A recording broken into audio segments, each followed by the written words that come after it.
I only want one thing. I want Americans to be treated the same way as citizens in other countries by our own American companies. This woman is Vani Hari. She's fighting back against big food corporations. She's also known as the Food Babe. There she is testifying at a Senate roundtable led by Wisconsin Republican Senator Ron Johnson. And this is all part of an effort to bring awareness to what is really in the food we eat.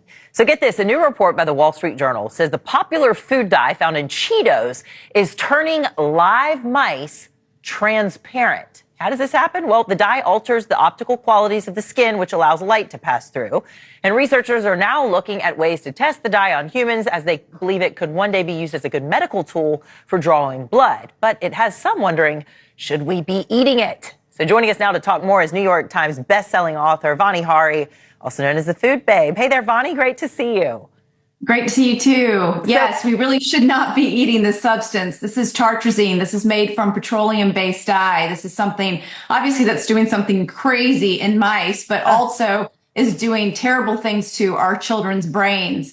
This chemical, yellow number 5, which it's commonly known as, you can find in Cheetos, Doritos, and popular cereals that are targeting children like Fruit Loops. And in Europe, if you use one of these chemicals, they require a warning label that says may cause adverse effects on activity and attention in children. They warn the public before somebody buys one of these products with these dyes, before they consume them. So right here in the United States, we don't do that. And so one of the things that I have been so vocal about for over 10 years now, and I had the opportunity last week in the Senate to talk to the leaders of this country and the leaders of this world about this issue, is that American companies, because of these other regulations in other countries, they've voluntarily taken out a lot of these problematic chemicals, and they've re-engineered their food. They've figured out how to make it taste the same and look the same, and they are creating the same exact product with one set of ingredients that's safer for countries overseas and a different one for Americans that's more toxic and frankly more poisonous for our population. One great example of this is actually Fruit Loops here in the United States. Ronnie, I'm going to stop you right there because I want to go in a quick order. So let me just backtrack a little bit. You and I know each other because you used to take my fitness classes when we were young little things in our 20s, when you were sort of getting started on your health and fitness journey. You were sick as a child. You were on all sorts of prescription drugs. And finally, you sort of hit rock bottom. And now you're so passionate about this. And it shines through in all your New York Times bestselling books as well. During your testimony there on the Hill that we were showing, you compared the U.S. version of McDonald's French fries to the UK. So why is it that America's version is unhealthier in your eyes? Yeah, so there's 11 ingredients here in the US. There's 3, and salt is optional in the UK and other countries. Here in the United States, it contains an ingredient that you would find in silly putty. It's called dimethyl polysiloxane. And according to FDA papers, it can be preserved with formaldehyde or neurotoxin. That dimethyl polysiloxane also has TBHQ, I believe, too, which isn't even listed on your screen here, but is one of the other chemical preservatives that you would find.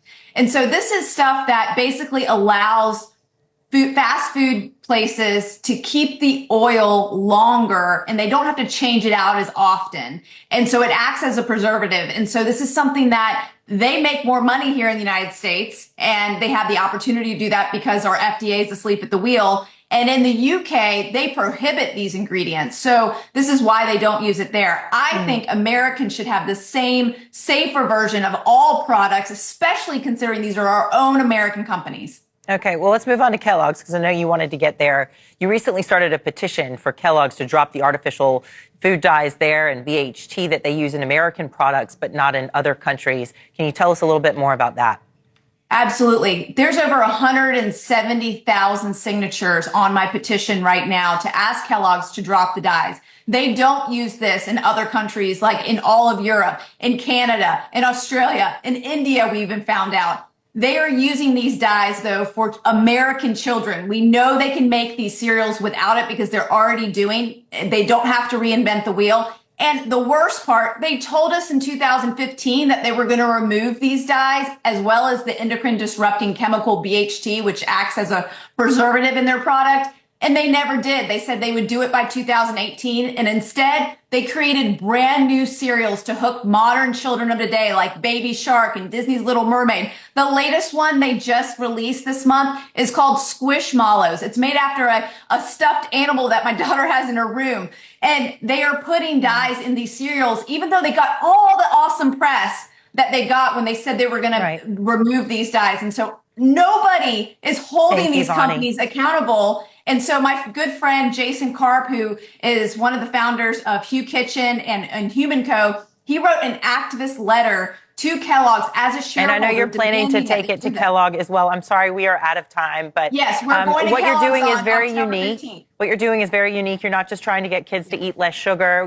You would love that as well, but it's deeper than that. It's about the chemicals and all of that and how the U.S. compares to big food across the country. Thank you so much, Vani Hari, for coming on News Nation. We appreciate it. And we also want to let you know we did reach out to Kellogg's for a statement, but we have not heard back. All right.